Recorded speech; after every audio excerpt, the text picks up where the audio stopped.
And now time for a stroll down memory lane with Mike himself. Oh, hey, welcome back, everybody. We got a couple for you this week. I'm finna drop the sickest, nastiest deuce of all time. Been brewing this one all day. And not to be outdone, life has a funny way of working out. Not like ha-ha funny, but funny like ha-ha, I won, you suck. Whether those two are related, the world may never know.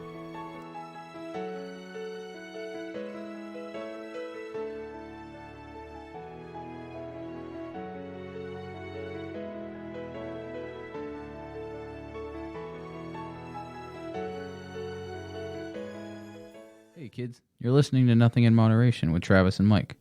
Be sure to subscribe so you don't miss out on this regularly scheduled dumpster fire.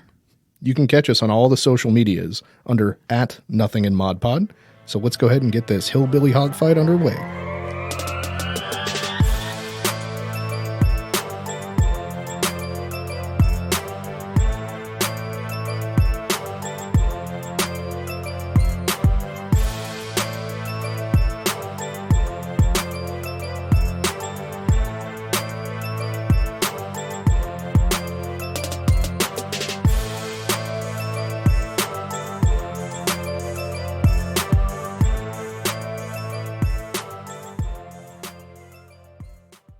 Yeah, that's the goal. I want people to know we're terrible at this shit. They know.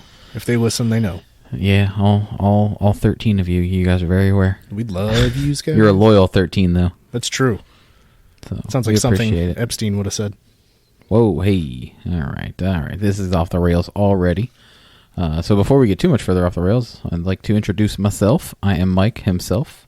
And this is my buddy Travis D. That's me. That's him. We are the dynamic duo that hosts this lovely Nothing in Moderation podcast. You can find us on all of our social media platforms @NothingInModPod. And make sure you follow us there, like, share, and subscribe on whatever platform you actually listen on, whether it be Spotify, iTunes. I think we're on all of them at this point. I just got an email today to get added to Amazon because I guess they're finally jumping on the podcast train, so I'm going to add us to the Amazon.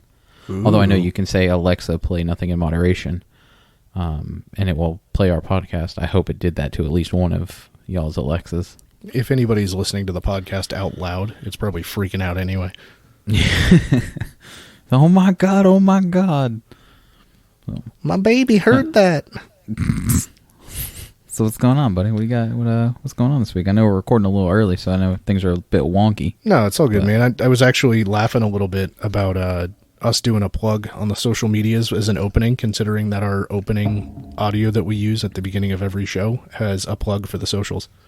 Yeah, I know. But then I listen to other podcasts that have the same, or not the same, but a similar, and they still do the intro. Because I know a lot of people will, and I am one of those. I typically don't do it until I've listened to a few episodes and know, the how things are set up. Like Rogan, I know if I listen to a Joe Rogan episode that I can fast forward through at minimum the first 5 minutes because it's just him reading his bullshit ads. Well, if people are doing that to our stuff, now they're going to be missing, well, at least last week they missed Memory Lane. Yeah, well, no, and that's, they'll miss it again this week too if they do that. So, no, did it already happen in front of the episode? It's going to, yeah. Yep. I already recorded it. It's already ready to go. Music is already so ready soothing. already. It is, and it's a two-parter this week. Oh boy. So there's a bit of a surprise in there for me at the time and for you guys coming up. Man. So, yeah. Look at that. Selling it. I'm selling the sizzle. I'm a little late because they've already heard what we're talking about, but I'm still selling it. So I'll get this shit figured out at some point. Well, now you just sold it. You sold it to me. Because I don't know what's on there, and I won't know until Thursday morning. You know what I should do is I should put it at the end this time, and that way people are like, "What the fuck is he even talking about? What is going on here?" So, but then I'm scared they won't listen to the end and they'll miss it. Yeah, because I wouldn't listen to us to the end. But they would have heard this part, and then they'll maybe go to the end. I don't know. Maybe. I don't know. That dings us on. I think Spotify keeps track of that shit. No, I enjoy the closing that we have too. The every episode closing. Yeah. It's okay. It's okay. So I told you I wanted to try and take a break from my eyeballs away from away from the computer, and I didn't get to. I got all of 5 minutes to run down to the far end bathroom and take a wee. But when I got off of work, I just started trying to put some parts together for the cars I'm trying to finish up and making ship shape. And the Nothing in Moderation Miata, I started pricing out a fuel pump and another convertible top, so when it rains in the lovely Sunshine State, it doesn't leak. Yeah. And then a set of wheels and tires because the wheels on it are too big. And I'm like, all right, well, wheels and tires, you're in it for $800, mounted and balanced. Mm-hmm. And then the top's $200, which is surprisingly cheap. And then the fuel pump, and then getting it back up to factory ride height with the set of the entry-level teen suspension is like $500. I'm like, fuck, I'm in it for $2,000. Yep. $2,000, you'll never get back out of it. Oh, I know. But then but if you're going to sell it, that's a consideration. But if you're not, then it doesn't really matter. Just put the money in it so you enjoy it. Right. I mean, I'll have it until and aren't it burns miserable to the ground. Yeah. If that's the case, then put the money in it so that you can enjoy it. And that's like the pickup truck too. I mean, I dropped off the stuff with Louie, who doesn't listen to the show, but if he did, thank you very much, Louie. Why doesn't he? Come on. I don't know. I think he just isn't supportive of it. It's fine. I mean, it's fine. It's cool. But I dropped off the alternator and the starter to him to have him bring it over to the shop that's open, Monday through Friday, 10 to 4, because I can't make it over there. And he's like, I don't know what I'm doing. I'm like, I wrote you a letter. Just hand him the box and the letter, and we'll go from there. But that should be, another $150, plus it needs a battery, and then the truck should be good to go. Yeah. And then I'm ordering all the fuel components. I ordered them today for the silver car, so it's like, well, you're in it for $3,000 or $4,000 in parts total to get 3 vehicles up and running. Yeah. But you're going to sell at least one of those for about that money. So. Oh, I hope so. I hope the silver car sells. If anybody's looking to buy a silver Fox body, we got one for sale. Well, Travis does. I don't. Right. I would not buy one. It'll come with a free sticker and a free magnet. It will. I will actually, if you buy it and you are a podcast listener, I will throw on a magnet and one of our limited edition that nobody really has hologram stickers. Oh, man. That's worth $1,000 in and of itself. Yeah, I think so. But I mean, it was taken down to the metal and professionally painted and everything. Mm-hmm. I mean, it doesn't even have Bondo it's on worth it. Yeah, no, it would be. Somebody's getting a hell of a deal if they pick up the silver car for sure. It seems like we're kind of doing the same things, but you're doing it with cars and I'm doing it with a house. So, well, yeah, you'll get something for your investment. Yeah, well, hopefully. I don't know if the fucking market shits the bed in the next couple of years. I may not. I don't know. We'll see. Depends on how things keep going. So shit's getting wild out here. That's all I know. They finish all the renovations at the house? The plumber came in today, so all of the new tub, sink, toilet, all that stuff is installed. He told me I had to wait 24 hours to christen the new toilet, which really upset me. I was hoping to really get down and get it broken in properly this tonight. Actually, this afternoon when he left. I would have. He finished up just before lunchtime, and my plan was to go pick up Taco Bell for lunch, and then around 3-4 o'clock this afternoon, really give her the old college try. Man, oh man. That's not going to work out. It'll have to be lunchtime tomorrow. So that's the automobile equivalent of taking a car off of the lot and leaving sideways on the limiter. Yeah. Well, and I bought, I didn't buy initially I had bought the $99 toilet special from Lowe's. And we had some things change and some, we needed to get some different pieces and parts. So I ended up, in the process of that, I went ahead and upgraded the toilet. I took it back to Lowe's and upgraded. So, I got the one of the Mac Daddy Kohlers. So I'm sitting pretty. And I'm just every time I walk out there, I just stare at it and I say to it, Your time is coming. Does it have a bidet built in? It does not, but I keep getting ads on Instagram for bidets because every time I see one, I say to Jen, I want a bidet. I just don't want to be disappointed in the bidet. And I know that there's levels to the bidets. You don't want to get a shitty one. Pun intended. So I gotta finish. Yeah, I gotta finish researching the bidets so I make sure I get the right one. But I will be getting a bidet. Just get one of the faucet heads that goes in the kitchen. Yeah. To where when you push the button, the faucet quits running, and you can just spray your ass that way. That's what I'm hoping. That's what I may have to do. Did you at least get the toilet that's oblong instead of round? Oh yeah, I got the the chair height, like the taller, elongated bowl, like I said, I got the Mac Daddy of the Mac Daddy of toilets. Well, Squatty Potty's going to get some money out of you. Oh yeah, well, I need to get a Squatty Potty too. So, is there a second one? A second toilet? No, a second version of the Squatty Potty. I was making a joke about 2 versus 2 versus 2. Oh, hey, see what you did there. I didn't see it. But the only reason you say that, but there's 2 toilets because we're going to replace a toilet in the inside bathroom too. So I do have 2 toilets. So there's Look at you, Tony 2 toilets. Tony 2 toilet. Hey. All right, that was weird. We just spent like 3 minutes talking about toilets, and I like that. But you know what? We At should do least that more toilets often. are something everybody can relate to. Yeah. Everybody poops. There's even a book about it.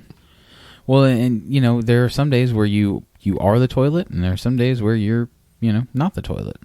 So. That's a metaphor in most cases. Yeah. See what I did there? Picking up what I'm putting down. Man. So, speaking of shit. All right. What's next? I got nothing. What? I wanted to keep talking about toilets. No.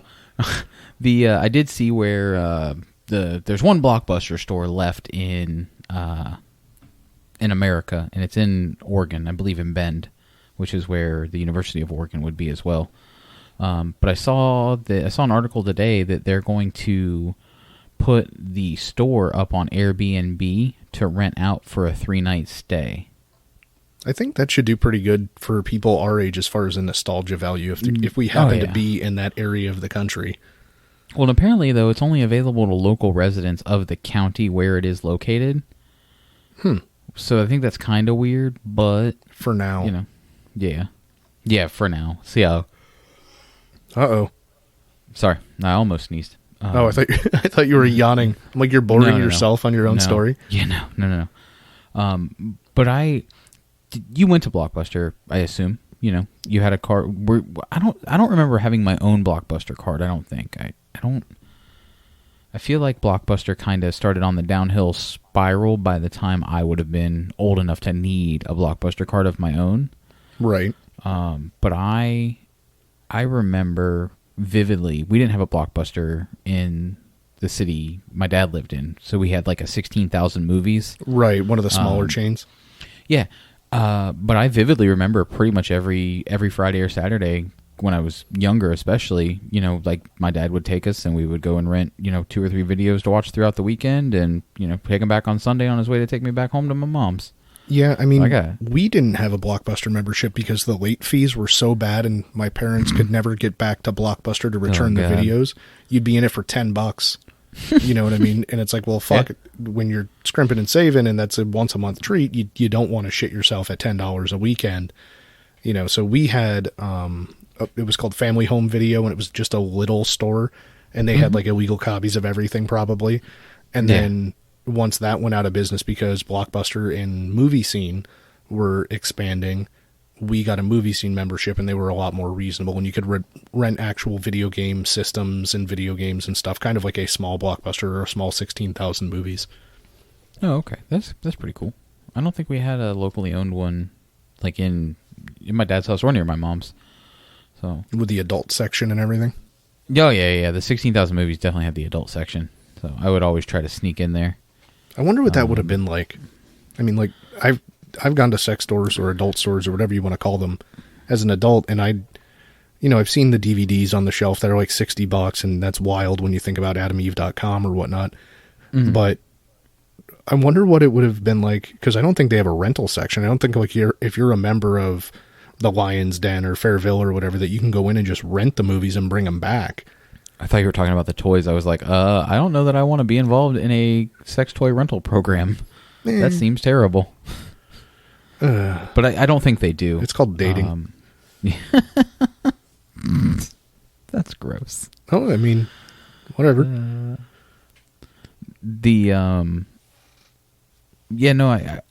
of the stories that sticks out to me vividly, mostly from my dad taking us to the movie store, is Shaq had I don't think it was a movie. I want to say it was like a compilation of like just like sports stuff that he had done, just like good plays and shit like that. Right. And my dad like would not let us rent it.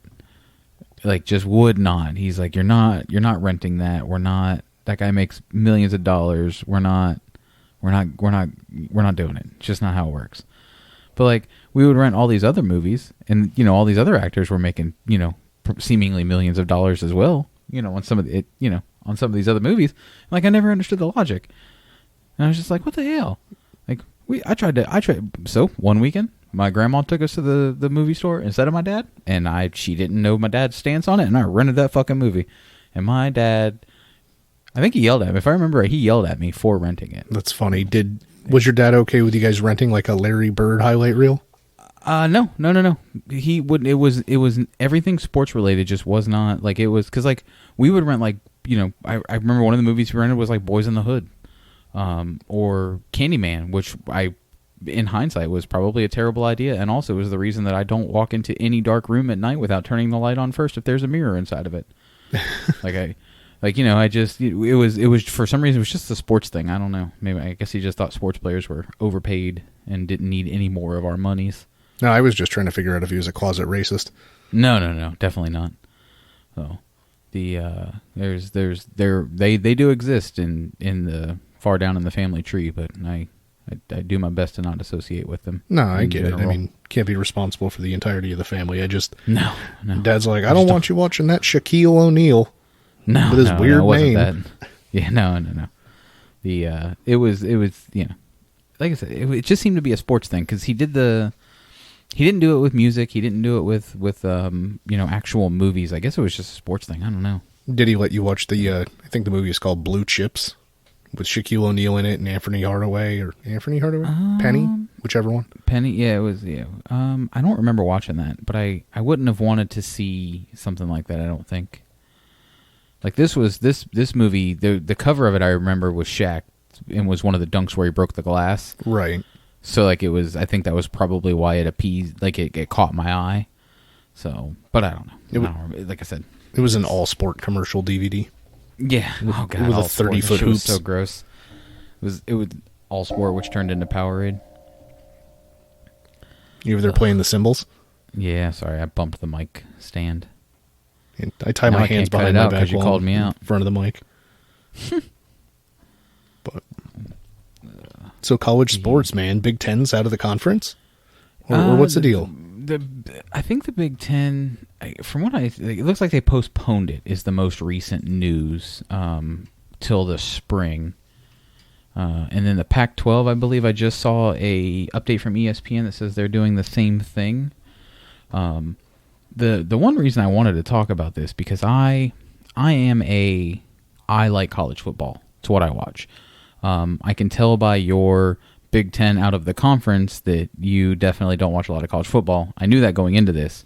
But I think this applies to all sports, because they've pushed all college sports back and postponed them or in some cases canceled them.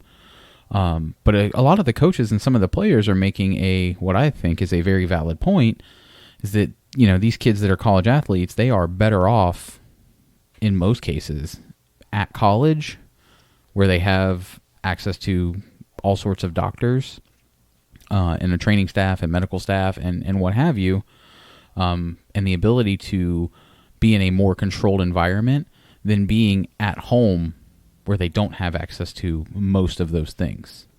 I mean, I can understand that argument. You got to think about some of these kids that they come from, pretty terrible, lives. Back home. Back home is not a good place. Like there's not money for this. There's, they're probably not wearing masks. Like there's lots of things to consider, and I'm sure there are some kids who aren't going to see a difference at home or at college. And I don't think it necessarily means that they should, have a season. But I think the NBA and the NHL have a great model going for how to have professional sports in these current times. And I think that they need to find a way to make that happen for all the other sports. Because I think if you look at Major League Baseball, they're canceling 6-7 games a week because of coronavirus, because they're having, 19 players on one team will test positive because they didn't do it in a controlled environment.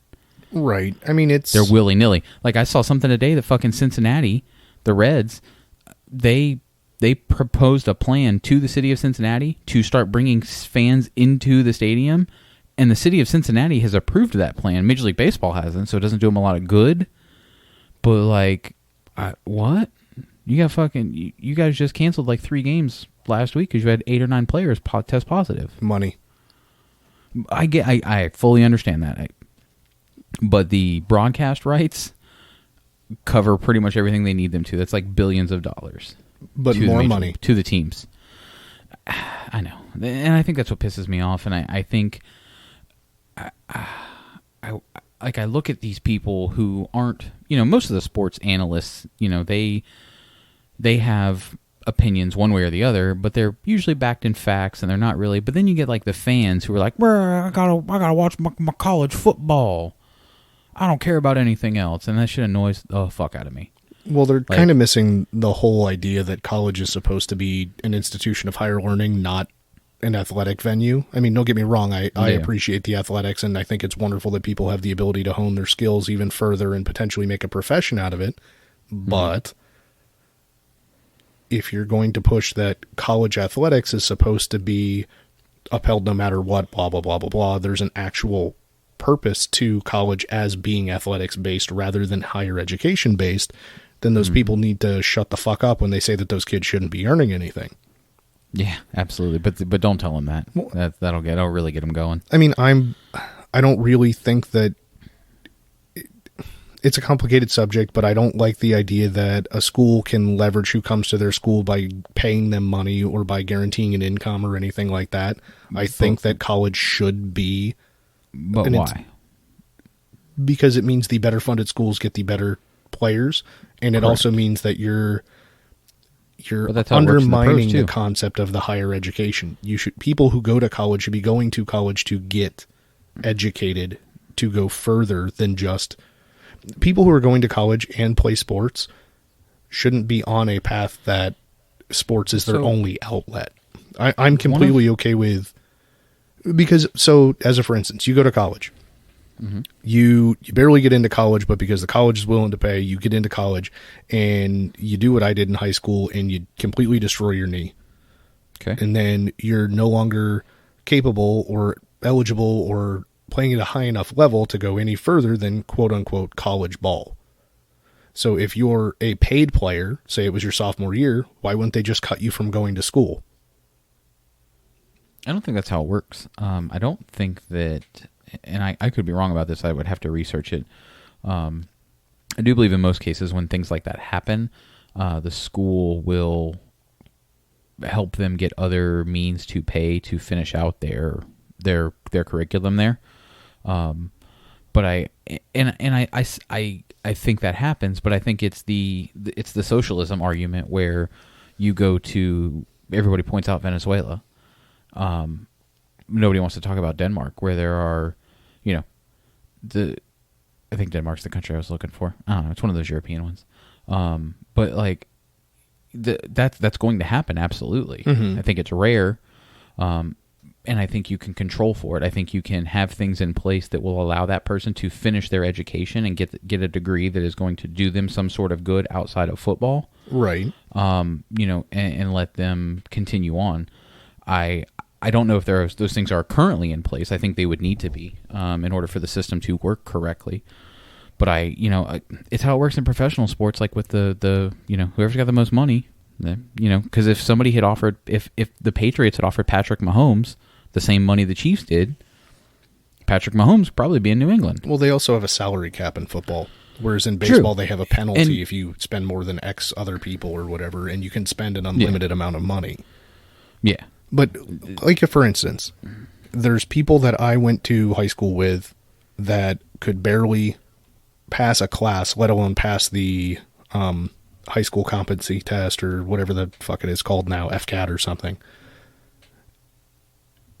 I think that higher education should be available for everybody, but in a system where the student still has to pay for schooling, getting that free education because of an athletic scholarship and then making money on top of it, whereas people who don't have the money but have the grades, or have the grades and don't have the money, that's what I just said, or have the money to pay for school and have the grades, but they're not earning an income while they're there. Like, I'm not saying that people should play for free. I'm saying that I don't think athletics should be the focus of a college. And I don't think that people who are academically struggling should be given any kind of pass academically because they perform in athletics. And that's a long known or long believed issue to exist. Hey man, just show up for practice and don't get arrested, and we'll make sure you get good grades so you can graduate with a degree. And I have a huge issue with that because it undermines the entire validity of the people who are actually putting in the work to go to school. And again, I think while I'm 100% certain that happens, but I think you would struggle to find more than 1 or 2 cases of it at any given program. Like, pick any program you want, big, small, whatever. You're going to see that, absolutely. I just don't think it's like you're not going to see 250 kids at every program in that same scenario. You don't think it's a rampant issue. You think it's a very small percentage. It's absolutely, yeah. Like, I fully agree and believe that does and has happened. I just don't think it's a rampant issue that changes things. And I think a good start with what allowing the players to be paid from their likeness or whatever. I think that's a good start because these, Alabama, they make millions of dollars every year off of jersey sales that have a specific kid's number on it. And the kid sees it doesn't have his name on it, but they don't technically, it's not technically his, but everybody buys that jersey number because that's the jersey that this person is wearing currently. Well, and if it's NCAA commission check type based thing to where the better you perform, the more you're getting paid, and you're not getting paid by the college, I think that's a little bit better because I don't know how they were looking at setting up the system. Well, and there is no system for the colleges directly paying the players. There probably won't be in the near future. All that they've allowed so far is allowing the players to be paid.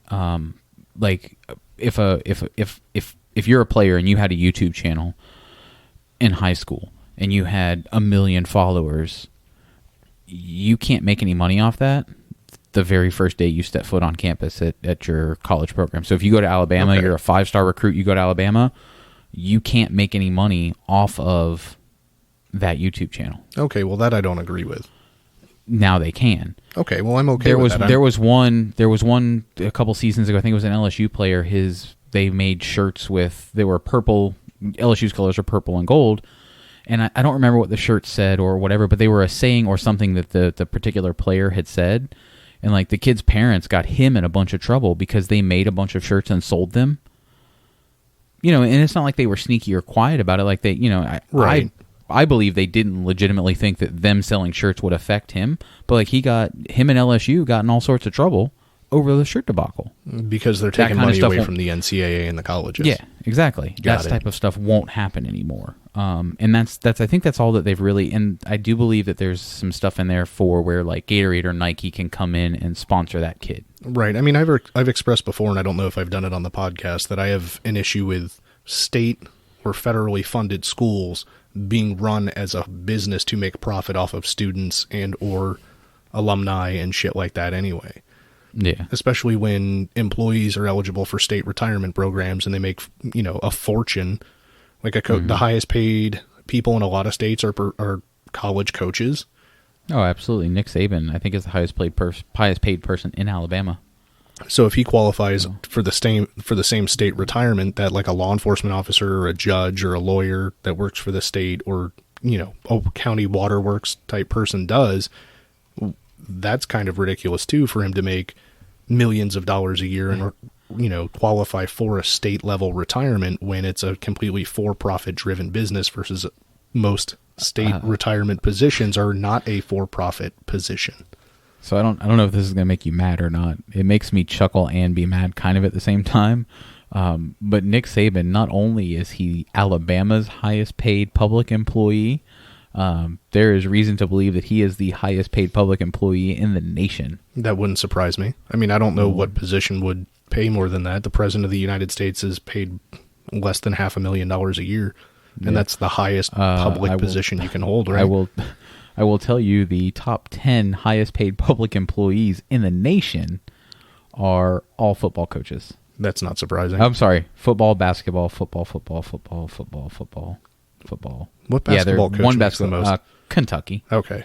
John Calipari.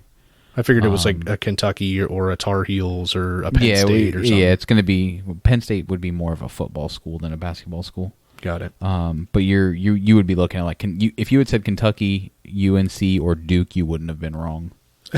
So I mean the money college football coaches make is insane.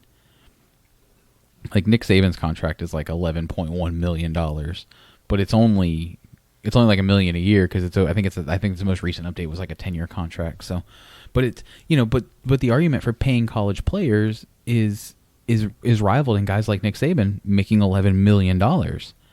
You've got $11 million to pay Saban. What I mean, you can't pay these kids a fucking to have some money in their pocket. No, I don't know. I'm not saying give them fucking six figures to come play football at Alabama, but give them their they got their education, they got their books taken care of. Well, I mean that's what a scholarship is. Most of the football players are going to eat whatever they want within the football program. They because I know like especially at Alabama, they've got like a full fucking like cafeteria, kitchen, whole setup deal for. It's like an NFL team. Yeah, absolutely. It is 100% like an NFL team. And I find it bull trashery that there's some sort of argument for not paying these kids. Well, and you look at schools like that can give an entire roster full rides under NCAA guidelines. Mm-hmm. And then you look at smaller schools. Miller went to, oh damn it, I don't remember, but they were the Fighting Okra. And I think the way the rules were at that time is because they were a Division III school. Is that the way it works? Division I's the best, 2 and 3. Okay. Because in high school ball, it's the higher the number, the higher the tier. But I think it was a Division III school, so they're allowed to give out one athletic scholarship for the team a year, or do like 2 halves. So it is Delta State University in Cleveland, Mississippi. That's it. And he went on at least a partial ride or a full ride. Yeah. As a lineman, as a center, I think. Okay. Their official's mascot is the Statesman, I guess. And then the Okra, the Fighting Okra, is something that started as a joke, but I guess stuck, which I think is awesome. Right. I'm sure we can share that picture. Yeah. We'll have to find a good picture of the Fighting Okra. I'll have to. I'll get that set up for the socials. I'll do my thing there. So yeah, like I said, I mean it's a hot topic. I know it's a hot topic. I know it's divisive, but like I would be okay with college football happening this season if they moved to a model that was more like the NBA and the NHL, to where they don't have fans there. To where they don't have fans, but the NBA and the NHL, like NBA is 100 because they don't have fans at Major League Baseball games either. But the NBA, they set up shop at the Wide World of Sports in Orlando, and they created effectively a bubble. You do not come in or out without being tested. Right, but how long does a test result take? It's the NBA, so they got rapid tests on deck. But they also, I think they do multiple tests before you can come back in if you leave for anything. The people that are doing the work there, like the people that wash the uniforms or anybody that works inside that bubble, they typically live inside the bubble. So they're not leaving every night and going home to their families per se, which I guess sucks in some respects depending upon what your family situation is like. But and the NHL did a similar thing. I don't know where they set up shop because I don't watch hockey because I'm not into dudes. But like if college football could pull that off, but I know it'd be a little hard. There's 10 teams in the SEC. Well, you've got a minimum of 22 guys just for, a team, you know what I'm saying? Like there's 70 or 80 guys per team that are on the roster. Right. So you've got to moving the NBA where they've got, I think like 20, 25 guys per team. Like 4 or 5 it's a little rotations. easier. Yeah, it's a little easier, I would think. But I think that with proper planning, there would be a way to set it up. Yeah, but the next thing to scream about is, well, they're getting to play. How come we aren't getting to watch? And then the people who are making money are like, well, how come we don't get to sell tickets? And how come we don't get to sell concessions? And sorry about your luck. Well, but I mean, at what point do you say sorry about your luck when it's right where it stops? Right. But my point is, the sport or not? Well, you want something and you think that it's the correct way to do it. And if someone says, no, that's still not the right way to do it, sorry about your luck, you're like, well, but I think it could be better. So I'm sure they're going to say the same. I'll just test everyone who comes into the stadium. I don't think that's feasible. I don't think it's feasible either. But the other thing that you're going to run into is, what if one of the kids contracts corona because of all this other shit going on and dies? You know what I mean? It's a big enough deal when a kid collapses or has a heart attack at practice, which is, an indication of them working hard. But now it's a thing of, well, we decided we were going to do it anyway against the advice of medical professionals, and are we on the hook for it? Because we chose to do it this way and something got through and somebody got sick and died or has medical conditions or whatever, are they on the hook for it, or are they absolved of liability? I don't know. That's a good question. Because I know that was one of the things that was trying to be pushed in the most recent coronavirus bill that was coming from the Senate's side, was absolving employers of liability if their employees got coronavirus from work. Yeah, that's stupid. Well, I mean, it's about saving the business, not protecting the people. Yeah, and I don't disagree that there are other issues than just the bubble thing. I think that playing it in the bubble is a good start to that issue, but there's other issues that have to be dealt with that I don't think you can have solved by fucking September when college football season starts. But because this is America, we're probably gonna have a football season, and whether we like it or not. So the probably not gonna be a whole lot we can do about it. We'll just deal with the consequences later. Word. Yeah, I mean, it is what it is at this point. So. I just got a text message that allegedly the state of New York sent out 300,000 ballots to dead people and are missing 80,000 ballots. That seems right. It seems like some shit New York would do. No, I said, does anybody have any actual source on this? Nope. No, they do not. Why would they? That doesn't make any sense. Is your trash or treasure New York? No. Damn it. So it would be a good one. Do me a favor, because you vote by mail or vote absentee, whatever the term you want to call it is. What is the process for you to get your ballot, for you to fill it out, for you to send it in? The supervisor of elections mails it to my house. I fill it out. I put it in an envelope. I send it back. And then there's a website where I can check the status of it. So do you have to request a ballot? I believe in Florida you do. I'm not sure how it works in all states. I know every state's going to be different, but I do believe in Florida you have to sign up for it. And when you sign up for it, it's only like 4 or 5 years max that you can sign up for it. Like it's not sign up once and done. And then they forever mail you your ballot. Yeah, it's not. In Florida, I think it's only a certain amount of years that you have to tell them again in a few years whether you want to continue doing it that way. So if they mail you one, you don't have to do it, because I get a mail-in ballot every year. I've never actually mailed one back in. I usually just go and vote. Okay, so you had to request initially, and then you have to request every so often to be given it again. I don't remember how many years it is, but... No, I mean, one of the guys just told me that a guy I work with said his mom's ballot showed up at his house even though she's been dead for 5 years. And I was like, well, that's a guy you work with and probably a made-up story, but that's why I was asking how long is the mail-in ballot request that they keep sending you stuff. And then I just got told that absentee voting is not the same as mail-in voting. It's not. It's definitely completely different. I can't tell if you're being serious or not. I can't tell either anymore. That's the problem. Sarcastaball. Yeah. I don't get it.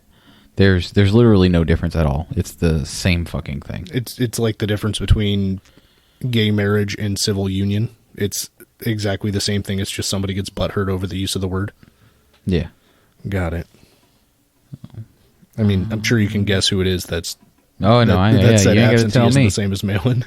You got to tell me. He's the one that got drugged down the 408 behind my WS6. Yeah, well, it's interesting when people are telling me that COVID's no big deal, nobody gets it, it's all fake, blah, blah, blah, blah, blah. And then two people that I know personally get sick, and one still has no sense of taste or smell, and another one is still sick a month later. Mm-hmm. And then one of my wife's students, who's 25 years old, has pneumonia because of it all. So yeah. I go out on a limb and guess their positive test coupled with what's going on means that it might actually be real. Might be. I was just trying to look on the state of Florida. I think you got to go county by county, I think. I don't know the answer to the requesting thing. I know I read something about it. No, I didn't think that they would just send everybody a ballot by mail. Like, hey, we thought you lived at this address, so here's some states do. And I don't remember. I think Colorado is one of them. I was reading somewhere that in Colorado, they actually have boxes like the post office box, like the big blue mailboxes that are scattered around your town that you can drop your mail in. Right. Specifically for ballots, and someone goes around and collects them and then takes them, and you can still track them online the same way. And I think it was Colorado was the state that they said does that. Well, it's supposed to be a secure mailbox, so I don't see an issue with that. But the question I'm more getting at is, how are you the person? How does someone know to mail you your mail-in ballot? Yeah, you have to sign up for it. So you have to go online or in person or send a letter, because that's when I got my absentee ballot request. I had to fill out a request form, either via the website where you have to verify all kinds of personal information, or you have to, do this and this and this by mail. And then you have to get in by a certain date, and they in turn mail you a ballot, so you can vote by mail. Correct. Yes. So I know that when I think it was Michigan or Wisconsin, there were people out there, quote unquote, burning ballots that they were mailed, but what they were actually burning was your ballot request form. Hey, we know that we believe you live at this address.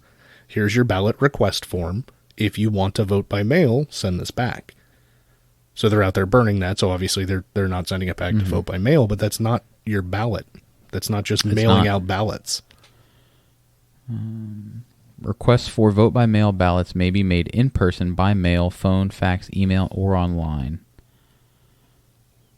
And you probably have to verify your driver's license. Yeah, you have to have a current voter ID card, and it's got to be up to date. It does say an immediate family member can request the ballot for you. Got it. So, and obviously, we're talking about just in the state of Florida because we don't live in other states. Yeah, I don't. And I know other states that do it. Like Washington State, I know has been doing it. Like I think 75 or 80% of the state is mail-in voting in Washington. I think that's one of the there's just, I don't understand the people who trust the United States Postal Service to bring them checks. Don't trust those same people to get their ballot back on time. Because unless you're shipping, like I know there are people that sell like on eBay. If you're selling, 500-600 items a month and you're shipping a bunch of shit, you're gonna have some problems. Right. But for the most of us, if you've never sold a large amount of shit online or sold anything in general that you had to ship a bunch of, the chances of you having had an issue with the post office are very slim. Sure, it's happened. There's going to be at least one person that's going to say, I had an issue and I don't fall into any of those other categories, and you're correct. There's going to be one of you out there. But I guarantee you that 99 other people out of that 100 have never had an issue with the post office delivering their shit on time. Or to where it's supposed to go. Right. I mean, now it's especially not the case, in 2020, with all of the technology involved in mail. Like, it's all digital. So I'm being told absentee and vote by mail are different. Like you said, absentee requires you to prove who you are. I don't have a problem with that so much, though the system is not in place to validate everyone doing such. It's already overloaded. Mail-in voting is ballots just being sent without proof or need to verify. And I was like, that's funny. When I submitted for vote by mail, I had to prove who I was and had to fill out a ballot request form. Yeah, it's weird how that works. Yeah. Man, fuck this conversation. But it's way easier just to flail about something without having any experience in it. It's way more fun, too. So. Fun, he says. Yeah. Let me see. What the fuck else is on the list? There's another Florida man story. Florida man. Do we have another one? I didn't see anything that was worth a shit except that one guy that seemed kind of sad. The one the axe guy. Yeah, man with axe attacks other man, hitting him in head and arm, and gets $7,500 bail. Yeah, it seems about right. Yeah. 7,500. Get caught with a little bit of weed in a church parking lot or within 100 feet or 500 feet, 1,000 feet, some shit like that of a playground. Yeah, it's a $10,000 bond at minimum. Yeah. So that's cool. I mean, you can hit somebody with an axe and get out cheaper than... This guy looks like the type of guy. We might have to put his picture up because he looks like the type of guy that would A, listen to our podcast, but B, wield an axe to hit someone with it. When I see that he hit somebody with an axe, I just hope that it's not some boring ass wood chopping axe. I hope he full on had like a battle axe and was swinging it around. Listen, there is no timeline in this world where the guy is swinging anything other than a Home Depot axe for cutting fucking trees down. That's it. That's all he's swinging. There ain't nothing fancy about it. It's probably something he found in his papa's old shed out back. It was probably just a hatchet, and it's sensational news. So they're this calling guy it is an axe. Listen, this guy is methed up. That's all I'm saying. Yeah, he's methed up. One of Tyson's also. boys. You were 100% right. Fucking the Orlando Sentinel, their website is fucking spam crazy. I get less pop-ups on porn sites. This is insane. I've already had to close like 6 pop-ups. Well, the Orlando Sentinel was the trash or treasure. Yeah, it's well, not, fuck. but- Damn it. But they go in the trash column. They do go in the trash column. Fuck the Orlando Right Sentinel. in the trash bin. Except Scott Maxwell. I really like Scott Maxwell. No, I don't know who any of those people are. He's just one of their opinion columnist guys. Oh, man, you're reading opinions. I haven't in a while, but... I like him. I got told today that the definitions of words are not facts, that they are just opinions. Correct. Yes, that's correct. I guess I misunderstood what the meaning is. You did. But sorry about your luck, sir.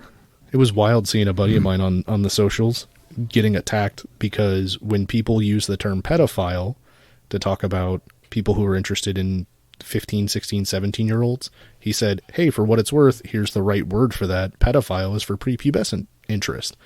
And then they all attack him saying, oh, well, you must support pedophilia if you're going to try and correct someone on it. Oh, God. Jesus. I was like, oh, God, he doesn't, but... Yeah. It seems to me like he just wants, everybody to say the right words for the right things. Yeah, that doesn't go over well. No, it doesn't. But... Oh, sweet Jesus. So you ready for trash or treasure? After that sweet walrus purr, you know it. Yep. Trash. So this week... That was terrible. This week we're going to do an act, so it's not an individual. 9/11. No. Oh, man. Damn it. I hope everyone thinks that's trash. I mean... oh, God damn it. So you'll see how this ties into something we talked about earlier in the episode as it goes on. Okay. So this act started in Detroit in the 80s. They did the hippity hop music. They actually performed at one point with the guy from last week's Trash or Treasure. So if you haven't checked that one out, it'll be an interesting little tie-in. Both of the people in this group are named Joseph. That's their real names. They've had 2 albums go platinum and 5 go gold. So they're not anything super huge. What? Is that sarcasm? Yeah, I can't tell. It was a little bit. Okay, I don't even know myself anymore. Yeah, no, it's wild. I'm telling you, it's wild in these streets. They've been, obviously musicians. They've been, shut that goddamn cat up! They've been musicians. They've been in movies, plural. They were professional athletes at one point. So that should be really confusing. Whoa. Any ideas yet? Confused. No? I have one, but I need a couple more clues to make sure. Okay. They've realistically been making music since roughly 92 all the way through current. They used to be gang members in the Detroit area before one of them got his shit in some real bad issues and went to prison for a little bit and got out and decided he didn't want to do the gang life anymore. One of the singers was more recently, I think it was like 2009-ish, went to jail again for aggravated assault. Nice. The entire tour bus got into a fist fight with people at a Waffle House. Yeah. Tour bus stopped at a Waffle House in Indiana, and a customer began to harass a couple of the band members, and a fight broke out between the customer and everyone in all the bands. Michigan is such a weird state. Yeah. So that was aggravated battery. A bunch of people got hit with it.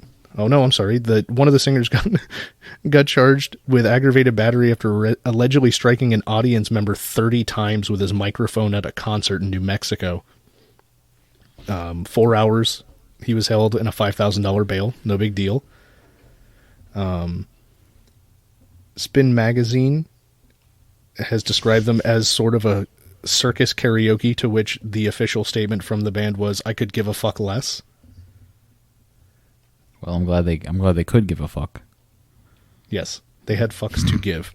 They did. One of the big people that this group looked up to was Esham, which is another rapper. Don't know if you're familiar. I'm not. I think I'm pretty sure I know who it is. Do you have any other clues that aren't dead giveaways that you needed to get out before I make my guess? Let me see. There was a couple of record labels that I wanted to bring up that they had been signed to. They've been on Jive, Hollywood, and Island, along with having their own record label. Mm-hmm. They have a very dedicated fan base. Yeah, yeah. So we are talking about Shaggy, Too Dope, and Silent J. Well, it's Violent J. Or Violent J, yep. Yep. So the Insane Clown Posse? Yep. So Insane Clown Posse started as an actual street gang called the Inner City Posse. And then when they got out of being gang members, they referred to their rap group as ICP, Inner City Posse, until they kind of wanted to break away from all the attention that Inner City Posse was getting as a criminal street gang. Yeah. They also went by the JJ Boys. But because that can easily be confused with the JJ Boys if you say that shit wrong.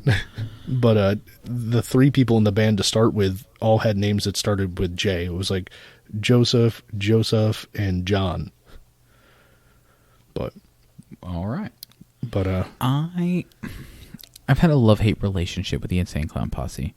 I think most what do they call their followers? Juggalos. Juggalos, that's them.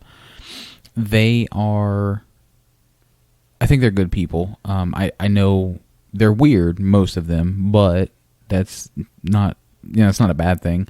My buddy Chris is a juggalo, and he's one of the coolest people in the world. They do a lot of work in their community. They give back a lot. They do, jacket drives and shit in the winter. They get Christmas for a bunch of kids in their area. Yep.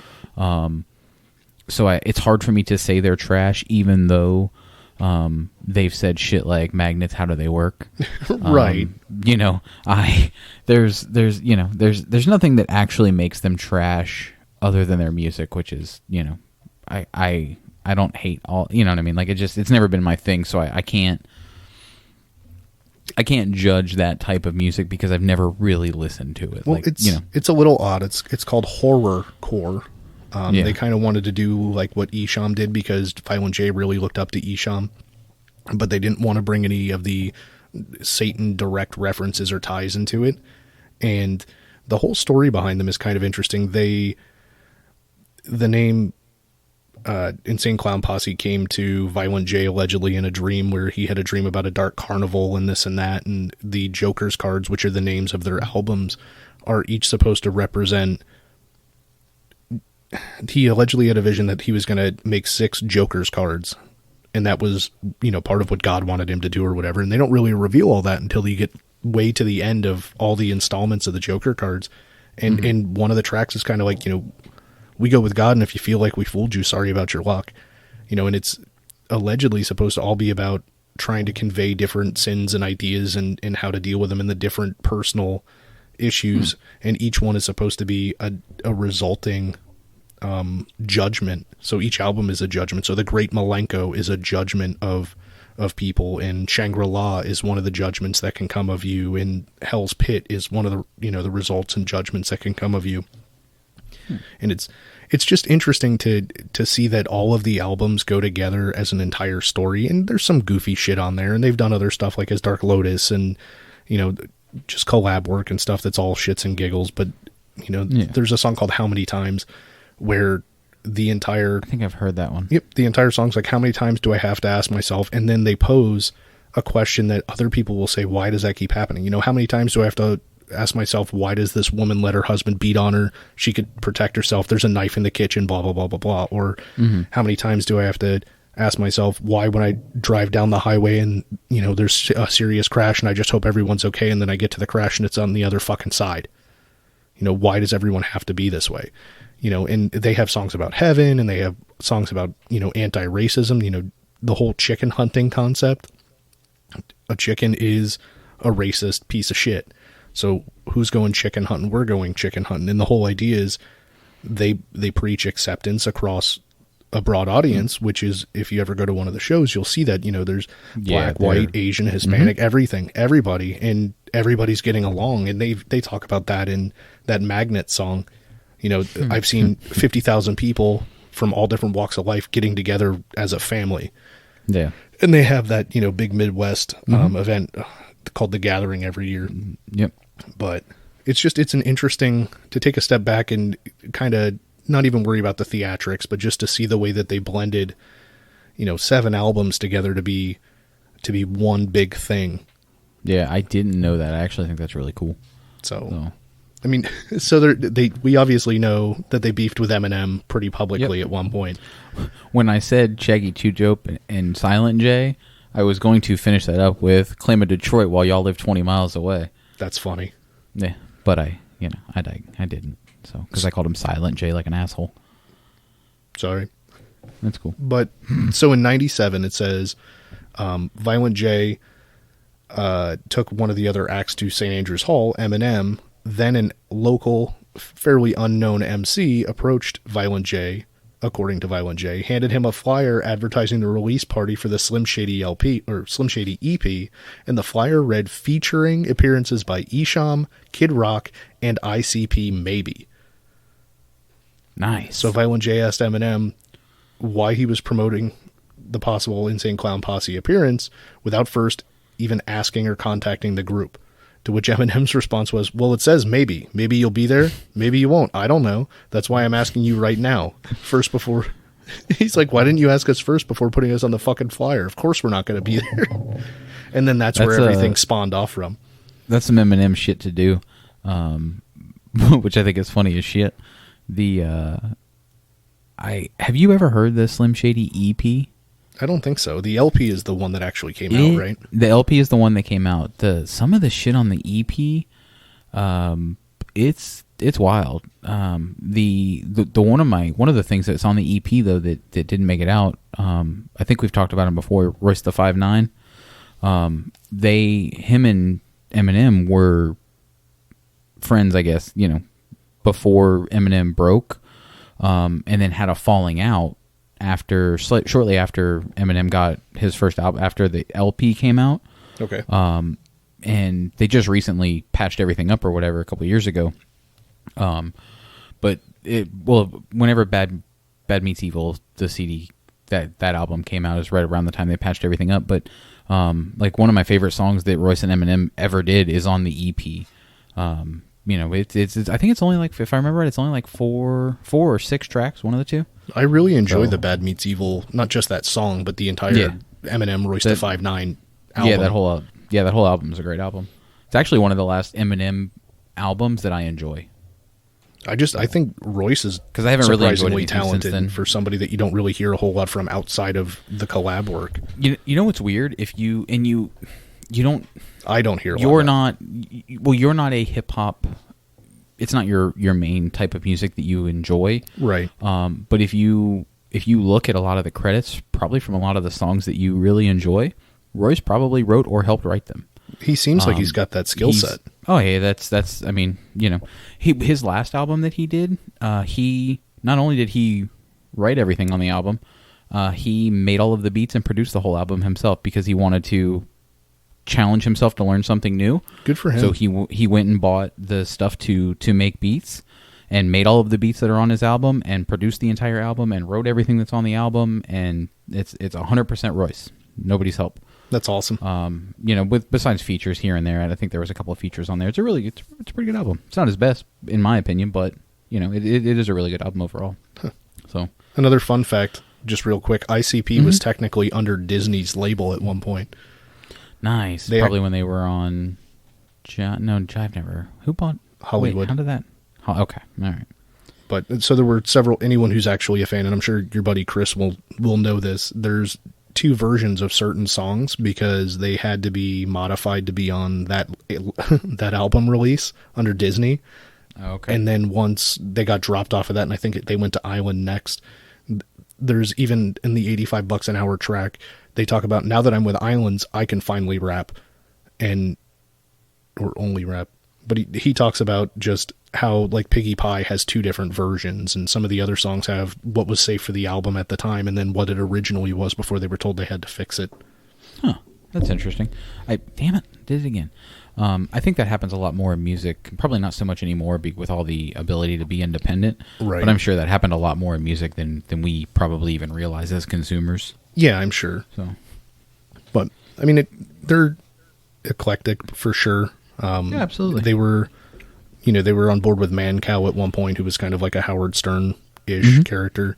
And at one point, they were told by all the industry people, you'll never be taken seriously, you'll never be anything big because of the stupid face paint you wear. And then at one point they were told your success is because of the face paint that you wear. Oh, God. And then I wonder if Kiss got told the same shit. I'm sure to start with. I mean, it's ridiculous, but if you hold on to it and you do the theatrics and you back it, eventually you develop a crowd. Consistency. Yeah, plus having a little bit of talent doesn't hurt. Yeah, well, we can be consistent. Yeah. We lack the talent for sure. So, the Insane Clown Posse, are they trash or treasure?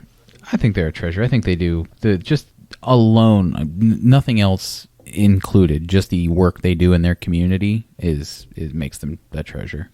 I think, I would put them in that category, even though the FBI sees juggalos as a criminal street gang, which happened when I was at the sheriff's office, and I thought that shit was hysterical. I almost said fuck the FBI. No.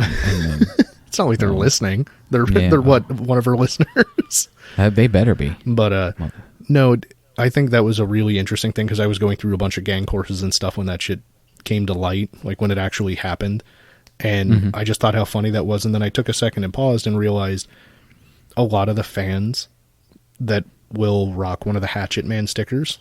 Yeah. Which Hatchet Man, by the way, kind of like our Florida Man. Or would wear, Hatchet Man on their as a big necklace, or would yell whoop whoop when they're walking around, which is like a juggalo salute. They were that deep into it. A lot of the people that I ran into at the sheriff's office on duty that were in that situation were as nice as could be. Yeah. But when you come in contact with people and they're lawfully detained and stuff, you run everyone's ID. Fuck, dude, 50% of the time, one of them would have a warrant. Yeah. It's like, oh, that's unfortunate. Sorry about your luck, buddy. Right. So, I mean, I definitely think that as a whole, the group is surprising. They've done some fucked up shit, just like everybody does that's got fame. But I think, generally speaking, their good efforts outweigh their bad efforts.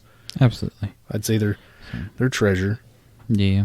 All right. Well, fucking that's pretty cool. I like that one. I was, it's not gonna make me go listen to their music, but. And I'll send you some of the better songs if you ever care to give a shit. Yeah, you can send them. I may listen to them while I'm pooping or something. Breaking in that new toilet tomorrow. Man, oh man. That's how you bring the show full circle, buddy. Got an hour of your time. That's how you do it right there. Porcelain crown. Yes, sir. I'm just happy that if I have to poop in the studio next time I come over, I don't have to rub my wiener on the little bowl. Oh no, you're gonna have to use the little bowl inside. Sorry, no. You won't be allowed. You won't be allowed to use the new studio bathroom. Well, I'm just gonna shit in the closet. How's that sound? Good luck. We don't have those anymore. Oh, I didn't even get to tell you the Bree story, and I'm out of time for this week. Yeah, you is. Oh, so next week, guys, hopefully we get to tell you the Bree story. Bree's the little heavenies we have. Uh-oh. And then there's a Charlie story because the two of them are competing like pink flamingos. There is a Charlie story. There's always a Charlie story. Every week there's a Charlie story. So, all right, buddy. Well, fucking, you got anything else? I think I'm done. Just I talked about this almost a year ago. I actually reached out to a business about printing some calendars. I'm just waiting to get some pricing on it, see if it's reasonable. Let me know if you're interested in either a Buttholes of Africa calendar or a Nothing in Moderation boudoir photo calendar. Because if nobody's interested, I'm not going to buy 100 of them. I'm going to assume nobody's interested, but we'll see. But talk amongst yourselves. I believe in us, so we need to start posting that on social media. see and get some feedback. Yeah, I think once I have a solid price and I can commit to it or not, I'll start pushing it a little more. But stickers, if anybody wants a sticker, send us one of them DMs, PMs, IMs, whatever it is, some sort of message. If you're waiting on a sticker, I'm sorry. They will be going out this week. They probably won't. It's wild around here. No, they will. I pulled envelopes out. I got a list, so I'm gonna get them out this week. You know what we should do is we should see if we can get stamps made of Nothing in Moderation. I don't know. I think that's pretty expensive or near impossible to do. But you would think the post office would want the money right now. Yeah. So I don't know. We'll see. But I'll get with my contact at the post office and see what they can do. So get with us on the socials. We'll get you your stickers, hopefully. We have magnets now. If you want a magnet, let us know. At Nothing in Mod Pod for all of your social media needs on whatever platform you choose to follow us on. I think we're on pretty much all of them at this point. So yep, even the TikTok. So that's we've only got one video up there, but we need to start. We gotta talk off air about TikTok. Yeah, I'll start making some TikToks. All right. I think. Let's get the fuck out of here. We'll catch you guys next week. Don't do anything crazy. Bye, everybody. Stop it. See ya. Bye. Hey, kids. You've reached the end of the podcast. That's it. There's nothing more here. Just dead air and this closing statement. We appreciate your diligence, though. Now go back about your day and come back for the next show. Or listen again. In fact, that sounds like a better plan. Grab another show. That's what I'm doing right now. Whoever listens the most wins. You don't really win anything, really. Just the memories of better times, which is winning in my book. All right, well, this is the actual end. Hand banana.